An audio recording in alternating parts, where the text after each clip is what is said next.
My name is Emanuel, and I'm going to read to you a Portuguese fairy tale called José the Beast Slayer. There was once a king who had a little daughter. He went to the wise man of the forest to learn how best to bring her up, and this is what he was told. For 12 years, you must keep your daughter in a tower in the forest. It should have no door, only a little window through which you may pass food to her. You must give her meat which has no bones in it. The king ordered a tower constructed in the deep forest. It had no door and only a little window. Here the princess was placed. Every day food was passed to her through the little window. The king himself took charge of this so that he might be sure that there was no meat given her which had bones in it. The years flew by, and at last the 12-year period was nearly up. Then the king went away one day and left the servants to carry food to the princess. They were careless and gave her meat which had a bone in it. The little princess had grown very tired of being shut in the tower of the forest. "Ah," said she when she discovered the bone in her meat, "at last I have something with which to make this little window larger. I've tried in vain to make it bigger with my fingers." She used the bone to dig away the wall each side of the window, and soon the little opening had grown so large that the princess could lean her head out of it and look up at lofty trees.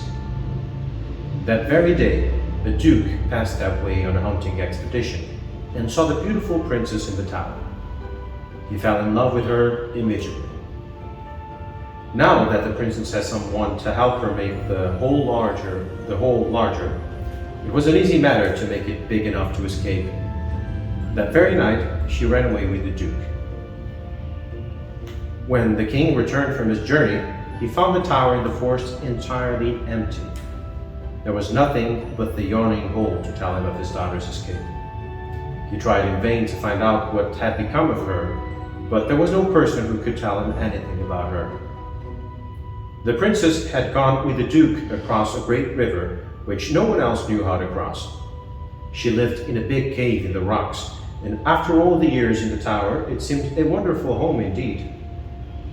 She was never tired of admiring the trees and flowers of the forest and listening to the songs of the birds. When at last her baby son was born, she thought that she was the very happiest person in the whole world. Now, when the baby was 2 years old, the duke decided that they must take him to a hermitage to be baptized. They went down to the great river, and he carried his little son across it in safety. Then he returned for the princess, but on the way, his foot slipped and he fell into the river. The strong current bore him swiftly away, leaving the princess on one side of the river and her little son on the other. "How shall I get across?" cried the princess when she saw what had happened. "Don't worry, mother," replied the child. "I'll come and get you." To her amazement, he crossed the great river in safety and bravely escorted his mother to the other bank in spite of her tears and cries of fear. "Well done, my son," she said when on the other bank. "You are indeed a son to be proud of." They went to a church and the boy was baptized. José the Beast Slayer was the name he chose. Then they wandered on until at last they came to a house with a door in which a little window had been cut. The boy thrust in his arm and opened the door as if it had been his own. "Walk in, mother dear," were his words. Together they entered the house, and together they explored the various rooms. There was nobody there, and there was nothing to eat. Accordingly, José went out begging. He asked alms at the royal palace, and there he was given money to buy food. There was even enough left over to pay for a gun. Now that he owned a gun, there was no need of begging anymore. He shot plenty of game for his mother, and what was left he carried to the royal palace to give to the king.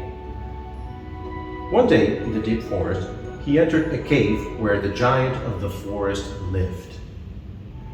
"What are you doing here, little penny chicken?" asked the huge giant as he frowned down at José. "I may be a little penny chicken, but I'm not in the least afraid of giants," replied the boy boldly. "What, a little penny chicken like you not afraid of me?" cried the giant as he picked him up roughly and set him on his neck. José seized the giant's long beard and drew it around his neck so tightly that the giant fell to the floor dead. Then José seized one of the money bags and ran home with it to his mother. "You must carry some of this to the king," said his mother when she saw it and had heard his story. Accordingly, José carried the money as a gift to the king. "Who is bringing me all this?" asked the king when he saw it. "A little lad," replied the king's servants. "Lead him to me," said the king.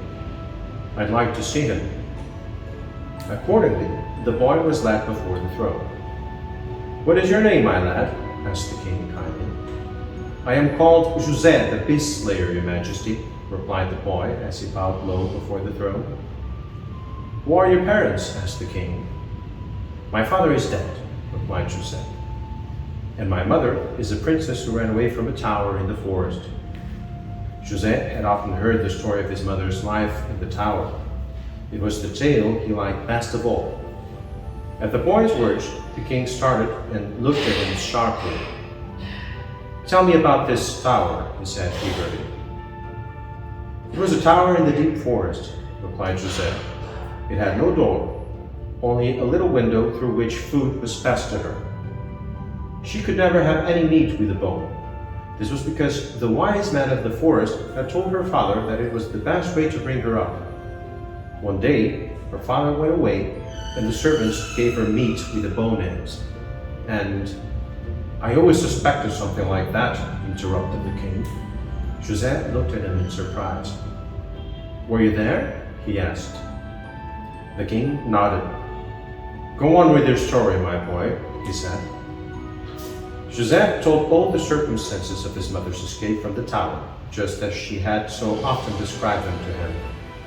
Tears were running down the king's cheeks when at last the story was ended. "My lad, you are my own grandson," cried the king as he took him in his arms. "Proud am I too that I have a grandson like you. Where is your mother now?" "My mother is in the house in the forest," replied José.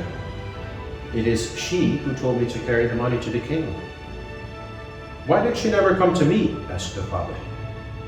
"I think she was afraid she'd be punished for running away from the tower without any door," was José's reply.